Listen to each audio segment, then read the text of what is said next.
Hey, how you doing? Herald-Times sports editor Chris Korman here, joined by Dustin Dopirak, IU beat writer. Busy day. Let's Yeah. get right to it. Let's Long be one. serious about it.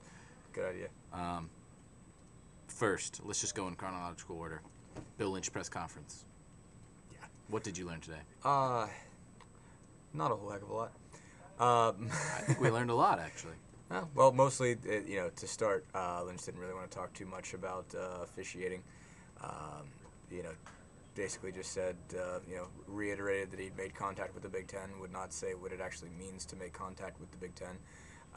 Was asked why he didn't just say to heck with it and start blasting people and take the necessary fine, and said that wasn't the way he was brought up. So He was wasn't not gonna raised change that right way. now. Nope, that's not will what not he's going to change. do. He will not change. He's not going to get into it. He's not going to, take the fight with the officials. Yeah, for what it's worth, I've tried to do some extra reporting on this whole officiating thing and have gotten nowhere. The Big Ten is saying that each week coaches submit a review of the officiating for their game, and then that review is taken into consideration by the Big Ten, and they'll comment no further. Right. Stonewalled. Lynch, not the only one getting in touch Yeah. with the Big Ten today. Mark D'Antonio apparently also has made a call to the conference office discussing a couple of plays that happened at the end of the Spartans game against Minnesota. He said he's had some responses, but nothing in writing.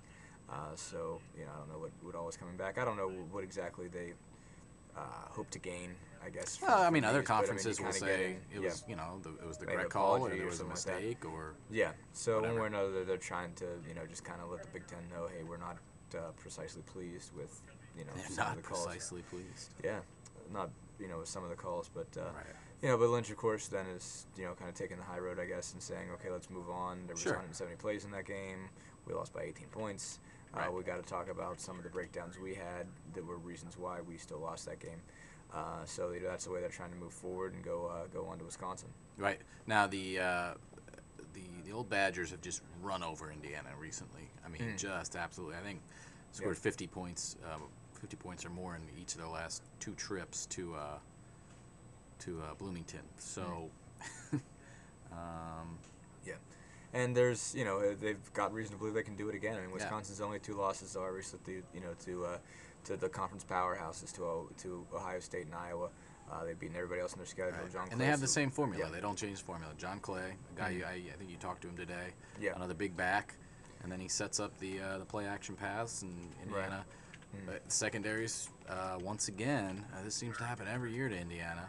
The secondary really gets hit this time of year by injuries, and that's again the case. Ray Fisher's going to have surgery on his knee tomorrow. We don't know the extent of that. We don't, that's what we've been told. Is we're not sure. Lynch, at the very least, is not.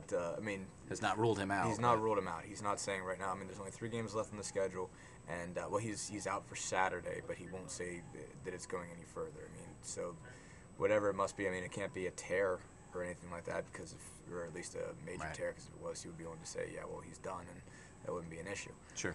So it must be a sprain of some sort, and it's something that they feel like they can correct and maybe get him back in time for either Penn State or Purdue at the end of the year. But one way or another, it's going to be a major issue playing without him, because that means you go with Jones, who Lynch talked about today, is still playing mostly with one arm. Right. More or less, and as Lynch said today, he maybe could tackle Marvin McNutt if he's if he's got 2 working. He's got arms. 2 arms to run. Yeah, 2 arms to run, as he discussed.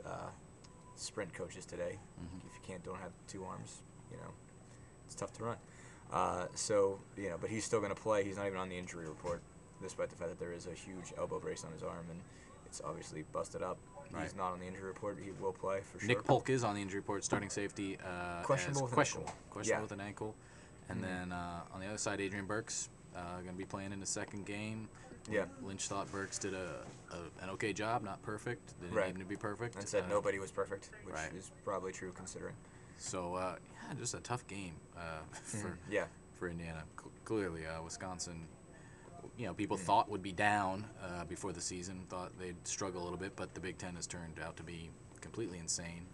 Even more so than usual. Yeah, but it's not like it's topsy-turvy, though. I mean, some of the teams that you were expecting are still up there. Ohio State and Penn State are still up there. Well, Wisconsin made me topsy-turvy, man. They really flipped it around on me a little bit. Really? Yeah, I think so. All right. I didn't know they were going to be that bad. I mean, John Clay's pretty good. Just saying. Yeah. Anyway, so there was that. Then we had basketball. we had a lot of basketball. We met with Tom Crean for about 10 minutes. He discussed tomorrow night's exhibition opener with Grace College. Says that Grace College will run what they want to run as well as any team they've scouted. Says that the way they space the floor, the way they get in their offense, the way they make it work is top notch. Obviously, they're doing it with NAIA type players, but a lot of Indiana guys, a lot of smart basketball players, a lot of guys who probably dreamed of playing at Assembly Hall. It's another typical exhibition game, like the ones Indiana plays each fall. And Crean, is. I thought it was interesting that he said he's not really looking to maybe take so much out of it. He's gonna. They lift weights today. They didn't taper down. They're still installing their offense. And their defense. They really aren't there yet where they're going to be able to take a whole lot from the game. But at the same time, he said they're not going to, he's not going to play all 15 players just because it's an exhibition. He's going to play it like it's a real game, make guys earn their spots, and that's going to be interesting. We're going to find out at least some idea of where he thinks, who he thinks belongs in this lineup. Now, he made it very, very clear that whoever starts, that doesn't mean they've earned a starting position at all. But, it sounds like it gives you a better idea. Mostly if you see that somebody doesn't play, you got to figure they're probably not going to play a lot. Right. Still no word on Bawa Muniro, who Crean has started saying recently that Bawa's way far behind compared to the other freshmen and sort of has pegged that on his year at Mount Zion. Bawa had to transfer. Interestingly enough, he said he didn't get a lot out of that. Right.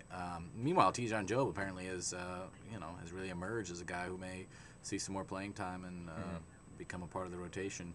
So obviously we're excited to just see where all that fits tomorrow night. I think people have tired of the talk a little bit and they're ready to see these guys. Six freshmen even what again. little we've been able to see, what little of course the fans have been able to see in the open scrimmages. I mean, you really can't tell when they're playing their own team, and two when it's kind of a guarded scrimmage, you can't really see all that much. I think a lot of people are excited just to see exactly how this group works together when it's playing against somebody else. All right. Although I did hear that Grace called the straight no chaser guys and asked for some film of that game. Yes, exactly. So that could be an issue. That could be an issue if there's the kind of up and under layup. It could be an issue. That's a problem for Indiana. Could be difficult.